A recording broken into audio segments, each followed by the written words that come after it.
ABC News Election 72 continues, brought to you by the Ford Motor Company and 6,283 Ford and Lincoln Mercury dealers.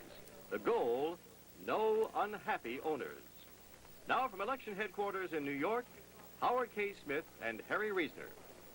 8:30 in the East, and 8% of America's precincts have recorded their vote today. Richard Nixon holding a steady 2-to-1 lead over George McGovern.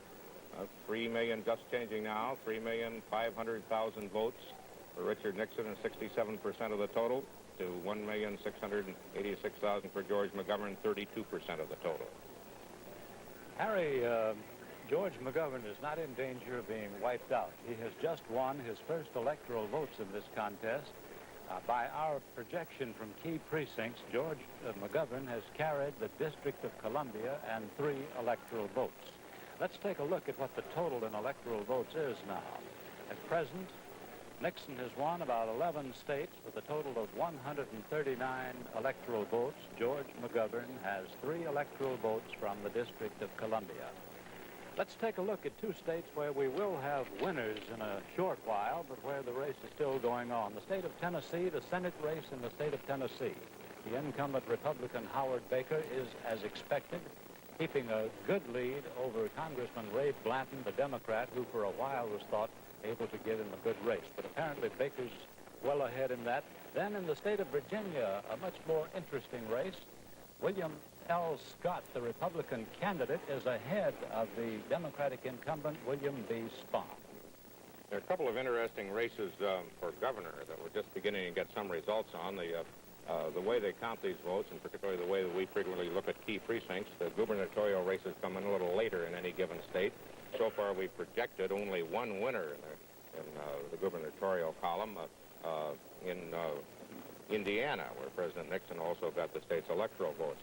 One of the races that most fascinates people is West Virginia, where there are a couple of names involved. John D. Rockefeller IV, the son-in-law of Senator Charles Percy, and the grandnephew, I guess, or just nephew of Nelson Rockefeller in New York, and nephew of Winthrop Rockefeller, the next generation's Rockefeller name, is running against the Republican incumbent, Arch Moore, going for his second 4-year term. So far, Rockefeller is running behind. He's running 48% of the vote as against Governor Moore's 52% of the vote in the gubernatorial vote in West Virginia, but only about 6% of the precincts in. Rockefeller seems to be running very strongly in mining areas. One of his major planks is an absolute abolition of strip mining in the state. Governor Moore says that he is for controlled strip mining. And in the rest of the state, outside the mining areas, and actually in West Virginia, that's not an awful lot of the state, I guess, outside the mining areas, Moore is running very strongly. Not enough yet there to show how that's going to come out. It was figured as a neck-and-neck race. In North Carolina, the race is between Democrat Hargrove Bowles, Jr. and Republican James Holshouser, the incumbent there. Robert Scott cannot succeed himself. At the moment, only 1% of the precincts in. Bowles, the Democrat, is running well ahead of Holshouser, the Republican. Not enough to make any particular projection on. One of the clearest indications of what has been happening so far tonight comes out of a study of what we've learned how the vote went in Florida, where that is where, more clearly than any place else, it's what happened to the George Wallace vote. It went 95%. The vote that George Wallace got in the primary went to Richard Nixon in the general election, which is why he was able to, why Mr. Nixon is running 3-to-1 over George McGovern in a state that for the South is regarded as mixed. It's very mixed indeed. Do you know that of the 14 men Florida sends to Congress, the Senate and the House, only 4 were born in Florida? All the others are immigrants. So the carpetbagger term could not be one of derision in Florida. No. In my own state, Connecticut, which is also regarded as mixed because of a lot of reasons, it's got all of the obnoxious commuters in Fairfield County. It's got some fairly rural areas. It's got some depressed industrial areas. We've got a look based on ABC's key precincts, which are not complete yet, but enough to tell us something. This is one of the states where a Democrat almost has to win. At least they usually have. So far, McGovern is carrying the city areas of Connecticut, but he's running behind in the rest of the state. He's carrying, when you speak about cities, you think of Hartford. which is not particularly industrial, and New Haven and Bridgeport, which are. The Democratic Party's in a state of disarray in Connecticut, is it not? Yes, it has been for a long time, except for Senator Abraham Ribicoff, who is not in a state of disarray. You've got one liberal Democratic senator, one liberal Republican senator, Lowell Weicker in Connecticut. There's no Senate race in Connecticut tonight. We'll have more on Election 72 in just a moment. Our coverage of Election 72 will continue after this message from Ford. Ford Motor Company and 6,283 Ford and Lincoln Mercury dealers are committed to a common goal, that no unhappy owners. And one of the ways they plan to make you a happy car owner is by helping you pick the right car in the first place. With this. It's a 1973 version of Car Buying Made Easier. It's a book written by Ford to help you select a car that's right for your needs. That's any new car. Well, the first part is about cars in general. Different models, styles, engines, options, and much more. And the second part of the book, yes, it is about 1973 Fords, Mercurys, and Lincolns. Specifications, features, even prices.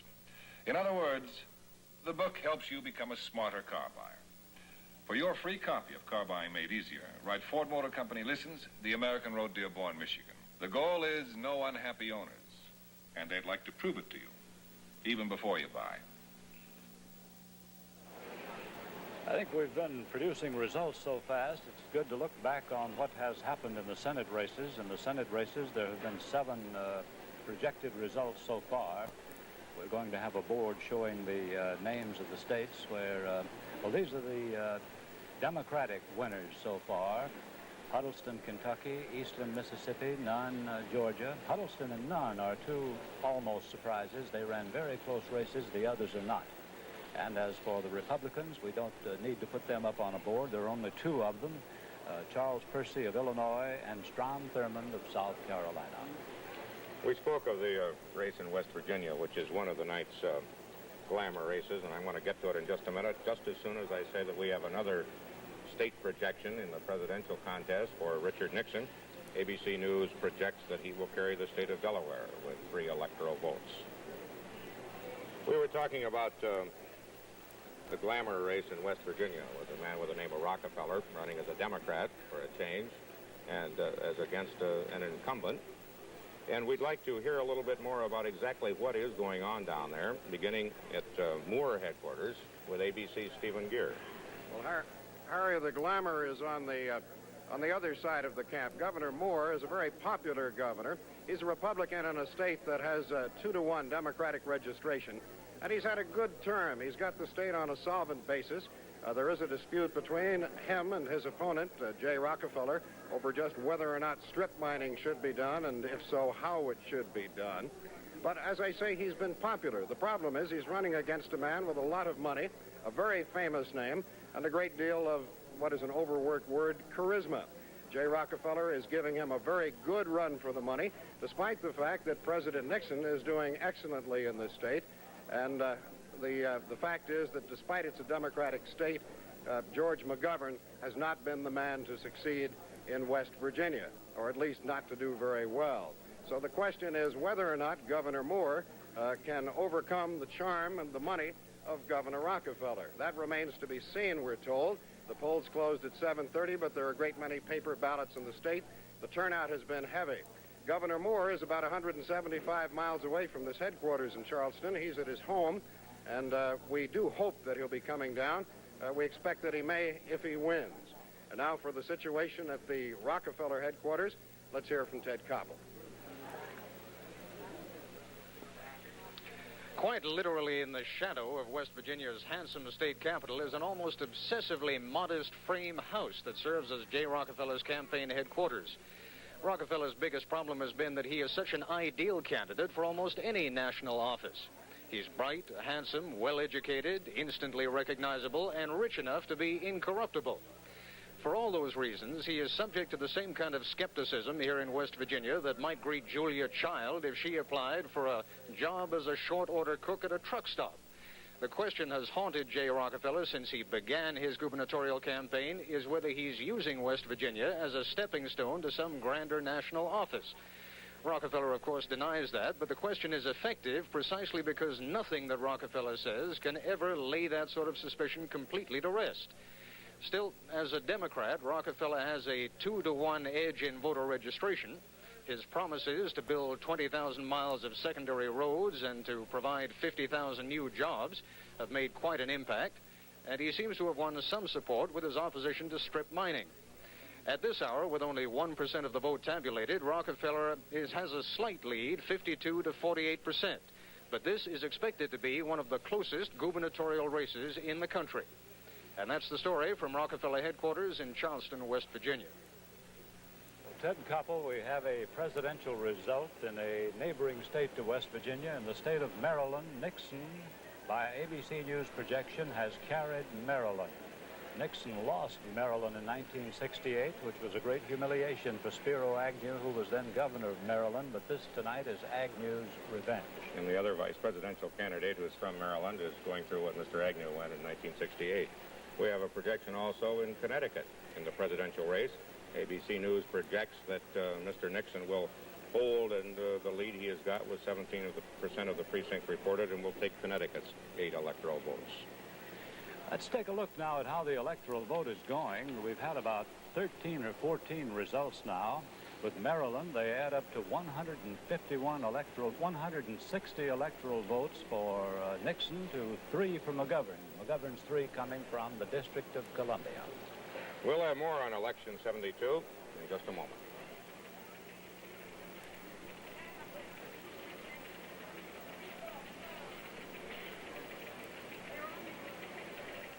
She's putting both her legs into one leg of a pair of Flextra pantyhose, so you can see how incredibly stretchable they are. Flextra is a whole new kind of pantyhose you'll find only at JCPenney. They can stretch even this much comfortably, for just the kind of feel you want in pantyhose. But no matter how far you stretch them, they snap back to the kind of fit you're looking for. Perfect. New Flextra pantyhose only at JCPenney. They're the best thing on 2 legs. First day on the job, huh, kid? Let me show you around. This is JCPenney's El Tigre fiberglass belted tire. And over here, you'll find all of our parts and accessories. And here's our top-notch service department. We grew from 1 auto center in 1963 to 311 of them today because we know what people are looking for. Okay, kid, here's your big chance. There's 2 bias plies, a polyester cord, laid bead to... Nice boy. Reminds me of myself.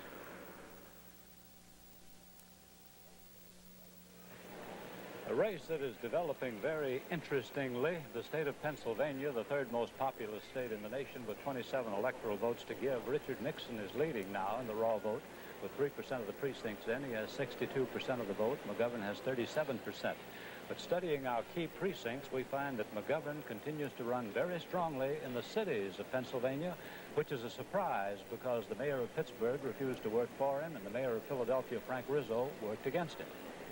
That's one of those eastern areas that has not yet come in, which I suppose is responsible for whatever optimism there is still in the McGovern camp. For instance, in Massachusetts, McGovern is holding a sizable lead with only a few of the precincts in the popular vote, but is holding a sizable lead in key precincts, running especially well in Boston and in other urban areas.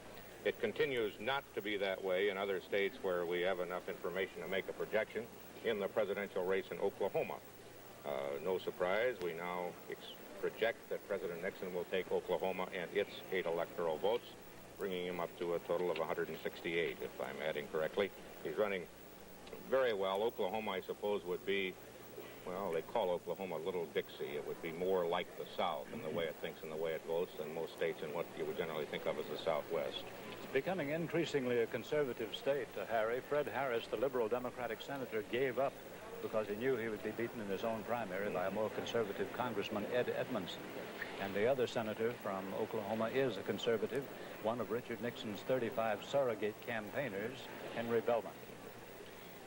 And in some cases, now in Massachusetts, we said Mr. McGovern is getting some mildly good news, and also in Pennsylvania.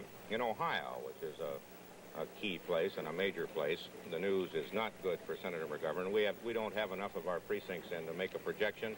With 27% of the popular vote in, the Nixon lead is very substantial, 60% to 38%.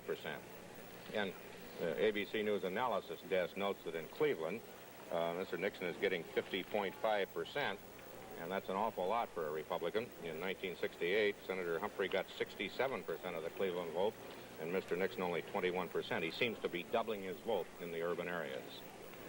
Harry, we want to take a look at the state of Michigan, one of the important states, 21 electoral votes to give. And there's a Senate race there that's very tight between Robert Griffin, the Republican incumbent, and the Attorney General of the state, the Democrat Frank J. Kelly. We have Mr. Kelly, I believe, in his headquarters now, and we want to talk to him and switch to Frank J. Kelly's headquarters, the Democratic candidate in Michigan. Frank Kelly, the Democratic candidate, has just arrived here at his headquarters, and your people, Mr. Kelly, have been quite happy about the court tonight. A couple more hours for the people of the polls in Detroit. Well, I think that it's justified in this case, Ben. As you know, this has been done previously in Ohio and California. Detroit this year had probably one of the longest, if not lines all day long.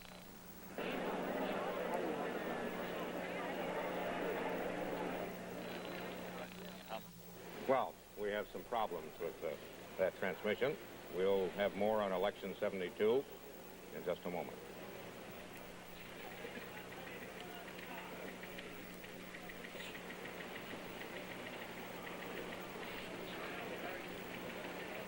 Jaguar XJ6 sedan, a truly well-made luxury car for around $9,000. The new 1973 Ford LTD Brougham, a truly quiet luxury car priced thousands less. Quiet is the sound of a well-made car. The Jaguar's a bit more powerful, of course. Well, you'd expect that for the money. Four-wheel power disc brakes, cut pile carpeting, The LTD, front power disc brakes, cut pile carpeting too. power steering, automatic transmission, Standard here too. power window option. In LTD too, plus a power mini vent. You can have a reclining seat in the LTD. Now I'm sure your 5-passenger Jaguar is worth its price. Yet LTD offers the same kind of luxury features for thousands less. And it seats 6.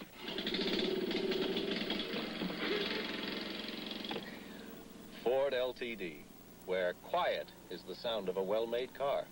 See it. Drive it at your Ford dealers now.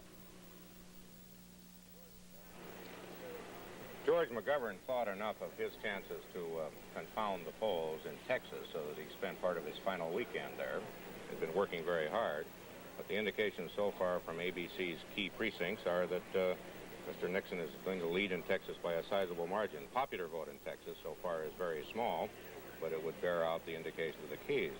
The interesting races within Texas are going oppositely. In the Texas gubernatorial race, the Democrat, Dolph Briscoe, who has more or less ignored his Republican opponent, Henry Grover, throughout the campaign, is leading in early returns and is probably favored. But Texas has a very touchy Senate race.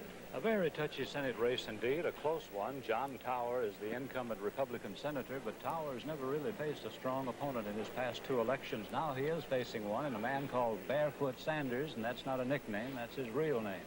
He was LBJ's congressional aide and an assistant attorney general in the Justice Department. And curiously, in the raw vote at present, Tower is leading Sanders, but there's very little raw vote in. In our key precincts, Sanders has a sizable lead over Tower. So we can't predict that race yet, but Sanders looks good.